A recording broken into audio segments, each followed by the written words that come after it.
Many people spend years or decades even trying to change the way they eat by trying to just force themselves to eat differently.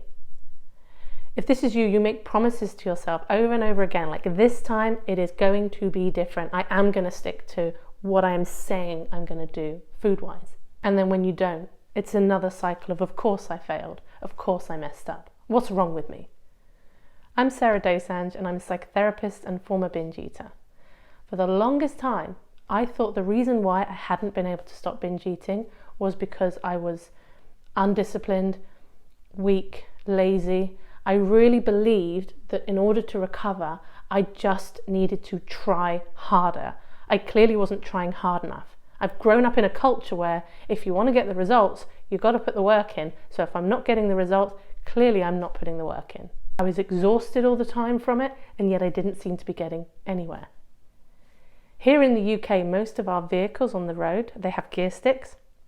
So it's a little bit like getting into a car that has a gear stick and slamming your foot on the accelerator or the gas and trying to get the car to move. If you haven't put it in gear, you're not going anywhere. And in fact, there's going to be a lot of smoke and you're going to burn the engine out. And the concepts I want to talk about today, they are the soft, fluffy, amorphous, immeasurable concepts that you've probably heard before in recovery. Thought, yeah, I know that will be helpful, but really I just want to stop binging. I just want to change this behavior because it's causing me too much pain now. But these concepts are like the gears in the car, right? The gears don't make the car move, but we need the car to be in gear in order for us to be able to move. I don't even know if this analogy is working, but I've started it, so we're gonna plow on through.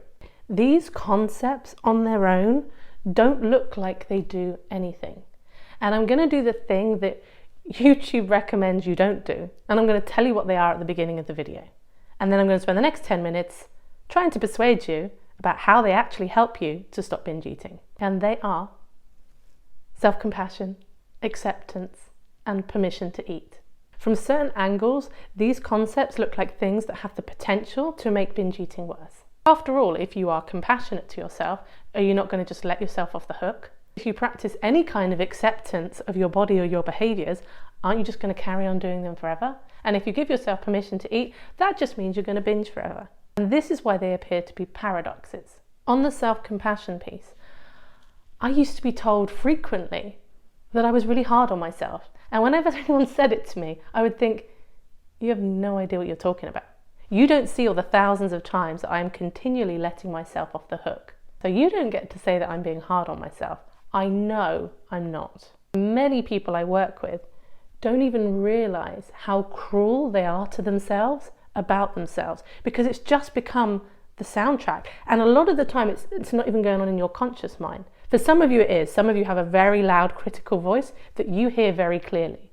And some people walk around much more with this vague sense of not feeling good enough, feeling like they're constantly failing. But all this stuff is going out from a belief perspective, not so much at the front of the mind. So to tease it out, I might ask you the question, why do you think you haven't managed to stop binge eating yet? Notice what comes to mind. If I were a betting woman, I would guess there's probably a fair bit of self-judgment in that. But you don't even realize you're judging yourself because you just believe those things that you tell yourself are true. There is an overwhelmed, seemingly irrational part of you that loses control around food.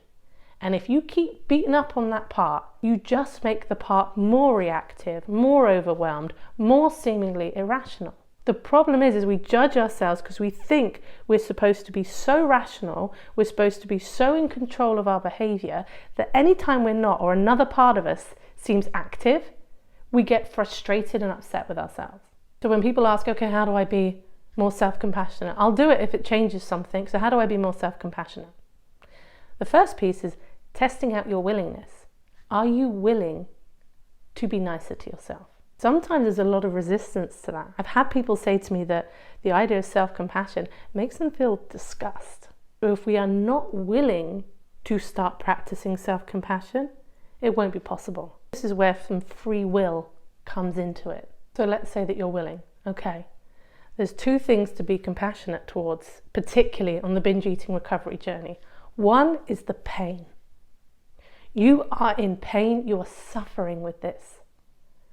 And how often, if you see someone else who's suffering, you feel a sense of compassion. You see an animal that's suffering and you feel something about that. So sometimes trying to separate the suffering from the behavior means you can have compassion for the part of you that's in pain, even if you're not quite ready to have compassion for the part that is behaving in the way you don't want it to. But in order to move towards having some compassion for the behavior, start with trying this on.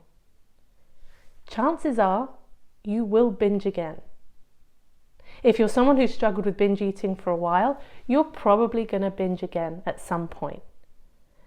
And this is where we're leaning in towards acceptance, because if we can accept that it's probably going to happen again, if you're someone who's still struggling, when it does, you knew it was going to happen again. So what's the plan? Because ultimately, when it happens, when you binge, your reaction has become very automatic. You get the feelings that you feel, your mind starts doing the things that it does. And all this is happening without you choosing it to happen. You're not choosing your reaction. So in order to practice it, sometimes we need to prepare ourselves for the moment that we know we're really going to beat up on ourselves. So if it's likely you're going to binge again, deciding ahead of time, how do you want to react to yourself when you feel like you've blown it? When you feel like you've messed up again? How do you want to show up for yourself? And getting really clear on exactly how that's going to sound, because in the moment when you're distressed, you won't be able to find that new thought. It won't be available to you. So I think I've spoken about this once or twice. One of the things that I did for a while was I would record a video to myself in the morning, and I would set some gentle intentions about how I wanted to show up around food. And then part of the video would be me talking to myself in the evening if I'd blown it. What did I want to say to myself? And then the other part would be like, if I had done it, it was kind of giving me a little bit of a pat on the back and a few words of encouragement. So for me, watching that video back, and it was like this really gentle questioning in my video. It's like, okay, you feel like you've blown it. It all went wrong somewhere. What do you understand about that? What do you think happened? I know that we're still lost. I think that's one of the most compassionate reframes for this problem, is to go, I'm lost. With this food stuff, with this body image stuff, I'm just lost. Isn't that gentler than I'm completely out of control, I'm never going to change anything, blah, blah, blah. It's like, I'm still lost and I'm still trying to figure it out. Compassion isn't telling yourself everything's fine when it doesn't feel fine. Compassion doesn't mean you don't still have those feelings of regret, but it really softens down the guilt and shame. It cools down emotional reactivity, which calms our mid and lower brain down. And when our mid and lower brain is calmer, we have more energy at the front of our brains to be able to make decisions, to be able to think. But if we use our thinking capacity to beat up on ourselves, we get all stressed, and now our lower brain becomes very active again, and it's taking over the show. When we're emotionally overwhelmed, your lower brain takes over decision making. That's why it feels like it's not you. That's why it feels like you're on autopilot, because your lower brain is very activated. In a scanner, we see like the blood flow moves away from the prefrontal cortex to the lower parts of the brain. So that's where all the energy is. So the decisions come from there. And anything that you were thinking up here, even 2 hours ago, out the window. So let's touch on acceptance. The thing is with acceptance, and the bit that people get the most tangled up in, is they think they're accepting the future. And I'm saying no. Like, we can't accept the future. We have no idea what's going to happen in the future. You don't know what your relationship with food is going to be like in a year's time. You don't know what your body's going to be like in a year's time. All this is happening now. The other mistake people make with acceptance is they think that means they're supposed to like whatever's going on. I can't accept my body because I don't like it. You don't have to like your body to allow it to be. And I've done another video on this idea of body allowance rather than body acceptance, and I'll link to it above and below. But the gist of it is, can you just allow your body to be as it is today? Because it's gonna be anyway. And so when you fight against the reality of your body today, you cause even more suffering. You might be suffering because of your body. Your body might not be well. You might struggle with mobility, or even just like these terrible feelings you have, this discomfort that you have in your own skin. I'm not suggesting that body allowance suddenly makes you feel great in your body, but that you don't compound your suffering by repeatedly telling yourself it shouldn't be like this when it is. Acceptance is also important in recovery, in that so many people they try to reject the part of themselves that loses control around food. They hate that part. You want to kill it off and get rid of it. You think the goal in recovery is to get rid of the part that wants to binge. And the paradox is, as Carl Rogers famously said, in fact the quote starts, the paradox is, only when I accept myself, then I can change. So there's this idea that acceptance means stagnation. Acceptance means you're just sitting in the car and you're not even bothering to turn the engine on. But that is not what I'm talking about. I'm talking about not picking a fight with reality, with the things that are outside of your control. And your body in this very moment is outside of your control. Every single thing you have put in your mouth up to this point is outside of your control. As I mentioned in the compassion segment, what did I mention? If you can accept that you are going to binge again, there is an opportunity to change the reaction to it, to change the energy that you go into it, to have a different experience than when you go into it fighting with yourself. The paradox for me was that it was actually when I got to a place where I thought, maybe this is something that I'm just going to have to figure out how to live with. Like, if I knew I was going to struggle with this, or if this was going to be a feature in my life, how do I want to then live life? For me, it was things like, there's no way I could date while I'm struggling with binge eating. I need to fix myself first. And actually, I did start dating while I was still struggling with binge eating. And it was that whole like, okay, if this is going to be here, what does that mean? When we accept that this is part of our experience at the moment, we can put a bit less energy into that and a bit of energy into the other things, which then, paradoxically, shrinks this problem over here. Go figure. So how does one accept? We go back to the willingness that I mentioned about compassion. Are you willing to allow your body to be as it is today? Start there. Now you might get a no. You might think, oh, I see what Sarah's saying, but no, I still can't. Fine, go back a step. Are you willing to accept that it's difficult to accept right now? Because the problem is when you're hearing someone say, oh, like, just accept because this will be better, it can be frustrating, because if you feel like you can't, now you get in a fight with yourself about not being able to accept. So not only are you fighting with your body, you're fighting with yourself, going like, I should be able to accept this, but I can't. That's okay. Start by getting rid of that conflict and accept where you are on the acceptance piece. And finally, permission. This one always seems to be such a controversial subject in recovery spaces, and people take such a black and white view of it.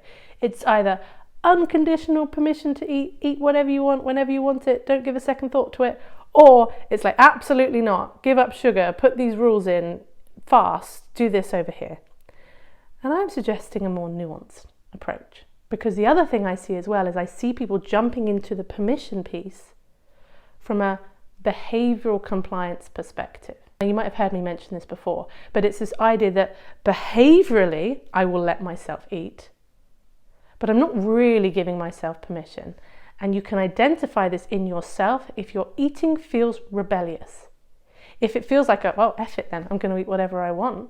That energy is the energy of a rebel, which means in you there is something that your rebel is trying to rebel against. As people will go, okay, great, I'll do the permission thing. That sounds like I can eat whatever I want, and then everything is just going to magically change with my relationship with food. I'll stop wanting to binge. Now, this does work very well for some people. It tends to be the people, I say tends to, this is such a diverse thing. And things that I say, some of it will apply to you and some of it won't.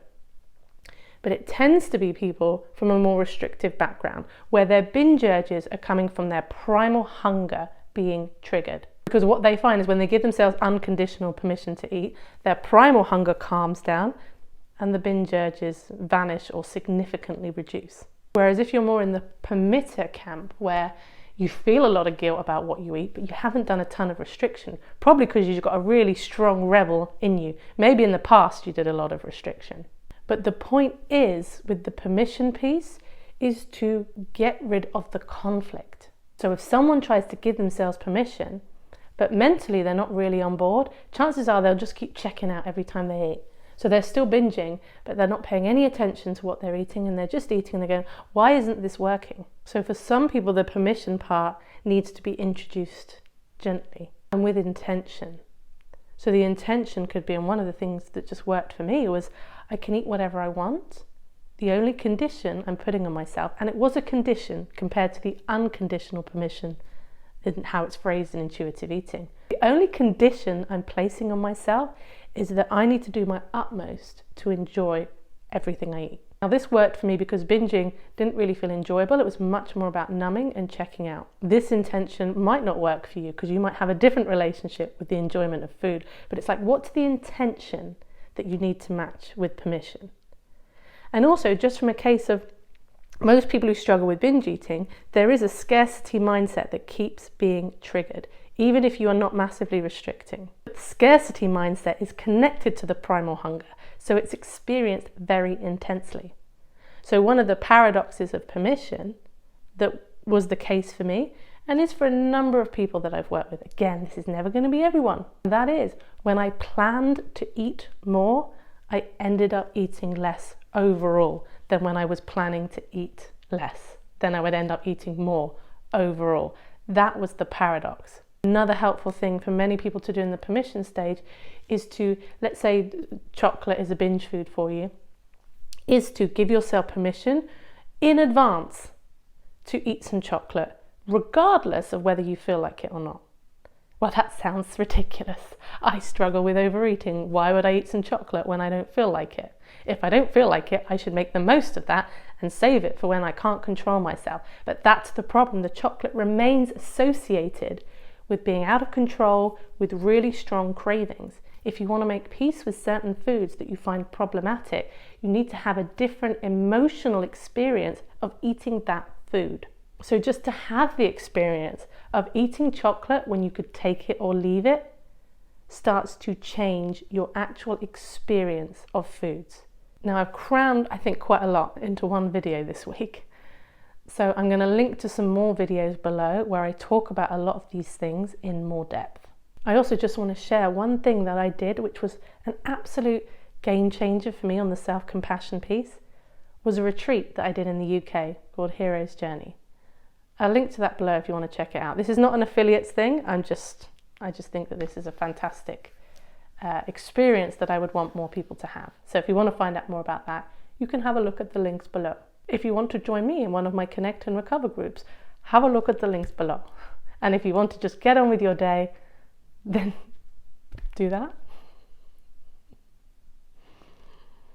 This is just getting weird now. Okay, see you on the next video.